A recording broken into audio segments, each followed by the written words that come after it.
அனைவருக்குமே வணக்கம். சற்று முன் கிடைத்திருக்கக்கூடிய ஒரு மிக மிக முக்கியமான செய்தி ஒன்று வெளியாகியுள்ளது. சற்று முன் போலீஸ் குவிப்பு, திமுகவின் ஆட்சி கலைப்பு, ஆளுநர் அதிரடி, இது மாதிரி செய்திகள் வெளியாயிருக்கு.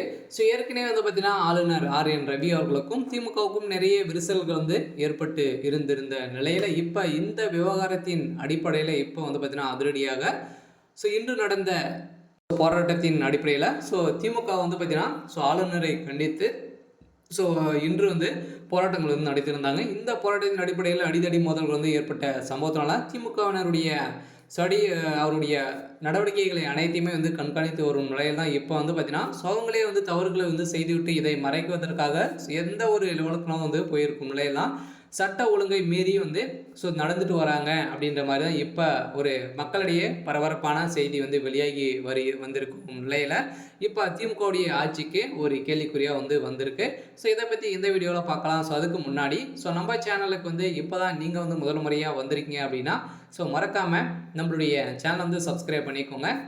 வாங்க வீடியோக்குள்ளே போகலாம். பார்த்தீங்கன்னா திடீர்னு சென்னையில் போலீஸ் குவிக்கப்பட்டு திமுகவுடைய ஆட்சி கலைக்கப்படும் அப்படின்ற மாதிரி தான் இப்போ டெல்லி மேலிடத்தில் நடக்கக்கூடிய ஒரு சட்டப்பேரவையில் பார்த்தீங்கன்னா அதிரடியாக நடந்திருக்கும் நிலையில் இப்போ தமிழ்நாட்டில் பார்த்தீங்கன்னா 2025 தமிழக சட்டப்பேரவையில் முதல் கூட்டம் நேற்று நடந்தது இல்லையா. இந்த கூட்டத்தின் நிலைப்படி ஆளுநர் ரவி அவர்கள் தனது உரையை வாசிக்காமல் அவரை விட்டு வெளியேறியது சர்ச்சையை ஏற்படுத்தி இருந்தாலும் இதற்கு திமுக மற்றும் கூட்டணி கட்சிகள் கடும் கண்டனங்கள் தெரிவித்து வந்திருந்த நிலையில் இந்த நிலையில் தமிழ்நாடு அத்துமீறும் ஆளுநரையும் அவரை காப்பாற்றும் அதிமுக பாஜக கூட்டணியும் கண்டித்து திமுக சார்பில் ஜனவரி 7 இன்று போராட்டங்கள் மிகப்பெரிய போராட்டங்களாக மாறி இருக்கு. இந்த போராட்டத்தின் அடிப்படையில் தான் பார்த்தீங்கன்னா ஆளுநரை கண்டித்து திமுகவினரை எல்லை மீறி நடந்துட்டு வரும் நிலையில் தான் செயலாளர் ஆர்.எஸ். பாரதி அவர்கள் அறிக்கை ஒன்று வெளியிட்டு இருந்த நிலையில் தான் இப்போ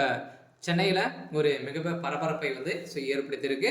அதனால் ஆளுநர் ஆர்.என். ரவி அவர்கள் எடுத்த நிலையில் அவர் எழுத கடிதத்தால் பாஜகவுடைய தலைமையகத்துக்கு கடிதம் எழுதிருக்கக்கூடிய நிலையில் தான் அதிரடியாக பிரதமர் மோடி அவர்களை களத்திலிருந்து இறங்கி இப்போ திமுகவுடைய ஆட்சி சட்ட ஒழுங்கையும் இப்போ நடக்க பார்த்தீங்கன்னா திமுக அமைச்சர் துரைமுருகனுடைய வீட்டில் நடந்த சம்பவத்தினால ஆதாரங்கள் நிறைய சிக்கிய சம்பவத்தினால இப்போ திமுகவே பெரும் கதிகளையும் போய் தான் இருக்காங்க. இதை கண்டித்து 2025 நடந்த சட்டப்பேரவையில் திடீர்னு பார்த்தீங்கன்னா ஆளுநரை கண்டித்து திமுக போராட்டத்தில் இறங்கியிருக்காங்க. அதனால் இவங்க வைத்த கோரிக்கையை எடுத்துக்கொள்ளாத ஆளுநர் அவர்களுக்கு பார்த்தீங்கன்னா இப்போ திமுகவுடைய ஆட்சிக்கு ஒரு கேள்விக்குறி வந்திருக்கு. இருந்தாலும் இன்னும் ஒரு 24 மணி நேரத்தில் என்ன நடக்கும் அப்படின்றது தான் ஒரு பெரிய கேள்விக்குறியாக இருக்குது. இருந்தாலும் என்ன நடக்க போகுது அப்படின்றத வெயிட் பண்ணி பார்க்கலாம். இது மாதிரி செய்திகளை தெரிஞ்சுக்கணும் அப்படின்னா மறக்காமல் நம்மளுடைய சேனலை சப்ஸ்கிரைப் பண்ணிக்கோங்க. தேங்க்யூ.